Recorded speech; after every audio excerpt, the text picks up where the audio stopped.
ሰላም ሰላም ውድና የተከበራችሁ የዩቲዩብ ቤተሰቦቼ እንኳን ወደዚህ ቻናል በደህና መጣችሁ። ዛሬ ከእናንተ ጋር 5 በራስ መተማመን ያለው ሰው የሚያሳያቸውን ባህሪያቶች እንነጋገራለን ማለት ነው። እንዲሁም በራስ መተማመን ማለት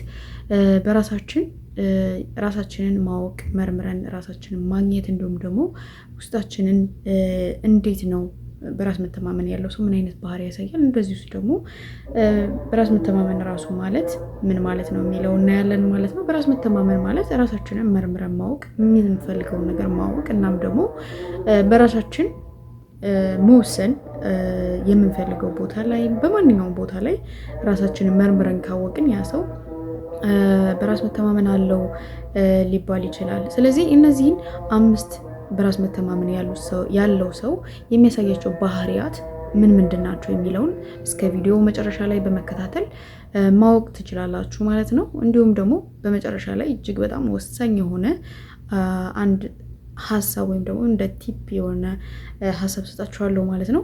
በጣም አሪፍ። እንግዲህ የመጀመሪያው ራሱን የሚያውቅ ሰው ነው ማለት ነው። ራሱን የሚያውቅ ማለት ምን ማለት ነው? ራሱን የሚያውቅ ማለት ምን ማለት ነው? በራስ መተማመን ያለው ሰው ራሱን ያውቃል። ያም ማለት ምን እንደሚያስፈልገው እንዲሁም ደግሞ ምንድን ነው እኔ ባደርግ የማሳካው ነገር ወይም ደግሞ መስራት የማይችለው ወይም ደግሞ በማያውቀው ነገር ላይ ጣልቃ አይገባም ማለት ነው። ራሱን መርምሮ ራሱን አውቆ ያንን የሚያስፈልገውን የሚችለውን ነገር በምንም ቦታ ላይ የሚሰራ እንዲሁም ደግሞ በግልጽ ሁኔታዎች ራሱን መርምሮ ሀሳቡን፣ ስራውን፣ ጓደኞቹን በማንኛውም ቦታ ላይ ማለት ነው ራሱን የሚያውቅ ነው ማለት ነው። እንዲሁም ደግሞ ማንነቱን ጭምር ራሱን የሚያውቅ መርምሮ ራሱን በደንብ አድርጎ የሚያውቅ በራሱ እርግጠኛ የሆነ ሰው ምንድን ነው ማለት ነው? ያ በራስ መተማመን ያለው ሰው ባህሪ ነው ማለት ነው። ሌላው ምንድን ነው? የራሱን ድምፅ የሚከተል ወይም ደግሞ ራሱን የሚያዳምጥ ውስጡን የሚሰማ። ይህ ማለት ሌሎች ምን ይሉኛል፣ ሌሎች እንዲህ ነው ወይም ደግሞ ዝም ብሎ ባየውም በምንም ነገር የማይደነቅ በቃ እሱ የሚፈልገው ነገር እስካለ ድረስ ዝም ብሎ ላገኘው ነገር ሁሉ የሚደነቅ ሰው አይደለም። አሉ እንዲሆነ ምናምን የሚባሉትን ወሬዎች አይሰማም ማለት ነው። ከሌ እንዲሆነች ከሌ እንዳሆነች ምናልባት መርዳት ያለበት ነገር ካለ ሊረዳ ይችላል እንጂ ከሌ እንዲህ ነበር ከሌ እንዲያ ነው ምናምን እያለ በምንም አይነት ቦታ ላይ ጊዜውን አያጠፋም ማለት ነው። ሌላው ምንድነው? ነፃ ፍቃድ አለው። ነፃ ፍቃድ ማለት በራስ መተማመን ያለው ሰው በውሳኔዎቹ ላይ በሌላ ሰው ላይ አይደገፍም። ራሱን ነው የሚወስነው። ነፃ ፍቃድ አለው። ራሱ ነው የሚያደርገው ምንም ነገር ሲያደርግ ማለት ነው። ምንም ነገር የሚያደርገው በራሱ ነፃ ፍቃድ፣ በራሱ ውሳኔ፣ በራሱ ፍላጎት ነው ማለት ነው። ነፃ ፍቃድ ማለት በራስ መወሰን። ሌሎች ሰዎች አንዳንድ ሰው ህይወቱን ሌሎች ሰዎች ናቸው የሚወስኑለት። ለምሳሌ አንዳንድ እድሎች ይገጥሟቸውና ሰዎች ሄደው ሰው ያማከራሉ። በዛ መሀል ያ ሰውዬ ይሄ እኮ አይሆንም ብሎ ሲለው እሱ ነው አይደል የሚኖረው ህይወቱን በራስ መተማመን ስለሌለው መጀመሪያ ሄዶ ራሱን ሌላ ሰው ሲያማክር ያ ሰውዬ በራስ መተማመን የለውም ማለት ነው። ቢኖረው በራሱ መወሰን ይችላል። የሚጠቅመው ነው ማየት ይችላል፣ መጠየቅ ይችላል አይደል? ስለዚህ በራስ መተማመን ያለው ሰው በራሱ የሚወስን ነፃ ፍቃድ ያለው ሰው በራስ መተማመን ያለው ሰው ባህሪ ነው ማለት ነው። ሌላው ስንቅን ይዞ የሚነሳ ነው። ያ ማለት እውነተኛ እምነት ካለ አንድ ሰው በስንቅ ነው። ስንቅ ማለት የሆነ ነገር እንዳለ እንደሚያሳካው፣ እንደሚያደርገው፣ እንደሚሆንለት ያምናል ማለት ነው። እንደሚሰራው ያን ነገር ምንም ነገር ቢሆን እንደሚያደርገው የሚያምን ሰው ነው ማለት ነው።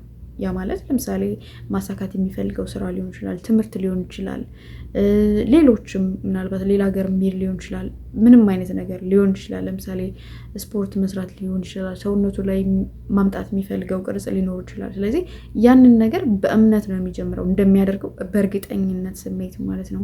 ስለዚህ እንደዚህ አይነት ባህሪ ካለው አንድ ሰው በእርግጠኝነት የሚጀምር ከሆነ ስራውንም ሆነ ምንም ነገር ስፖርትም ሆነ በራስ መተማመን አለው ማለት ነው ያ ሰውዬ። ስለዚህ ሌላው ምንድን ነው? ችግሮች ሲመጡ እንዲሁም ደግሞ ችግሮች ሲመጡ እንደ መፍትሄ ነው የሚጠቀማቸው። ማለት ችግሮች አንዳንዴ ሲመጡ ካያችሁ ፈጣሪ ችግር ያመጣል፣ ይፈትነናል። ግን የሚፈትነን የሆነ ነገር የተሻለ ነገር ወይም ደግሞ ያ ነገር ለእኛ የማያስፈልገን እንደሆነ አውቆ ነው የሚፈትነን፣ ወይም ያን ሊያሳልፈን የፈለገበት ቦታ የተሻለ ነገር ሊሰጠን ስለሚፈልግ ነው። እና ስለዚህ ምንድነው በራስ መተማመን ያለው ሰው ችግሮች ሲመጣ ለእኔ የተሻለ ነገር አስቦልኝ ነው፣ ወይም ደግሞ ይሄ ነገር ለእኔ አልነበረም፣ እዚህ ለእኔ የሚገባኝ ይሄ ስላልሆነ ነው ብሎ የሚያምን ሰው ነው ማለት ነው እንጂ ይህ ችግር ተፈጠረ ስለዚህ የኔ አይደለም ብሎ በማማረር ወይም ደግሞ ራሱን በመውቀስ ጊዜውን የማያቃጥል ሰው፣ እንዲሁም ደግሞ ችግሮችን እንደ ችግር መፍቻ እንዲሁም እንደ እድል የሚጠቀም ሰው ነው ማለት ነው በራስ መተማመን ያለው ሰው። እንግዲህ በራስ መተማመን እጅግ በጣም በህይወታችን ላይ አስፈላጊ የሆነ ነገር ነው። ስለዚህ ሁላችንም በራስ መተማመናችንን መገንባት እንችላለን ከሌለን። ያ ማለት ምን ማለት ነው? እኛ በራሳችን አምነን ወስነን እንደ ማንኛውም ሰዎችን ፈጣሪ ነው የፈጠረ። ስለዚህ በራስ መተማመናችንን ለማዳበር እነዚህ የተባሉትን ነገሮች ከሌሉን እነዛን አንደኛ በሰዎች እንትን ስራ አለመዋል፣ በሰዎች ጥላ ስራ አለመዋል፣ በራሳችን ማለት የምንፈልገው ነገር ካለ ከራሳችን ጋር በማውራት ከራሳችን ጋር በመነጋገር ያንን ነገር ማድረግ፣ ያንን ነገር መስራት። ባንዴ በራስ መተማመንን መገንባት አይቻልም።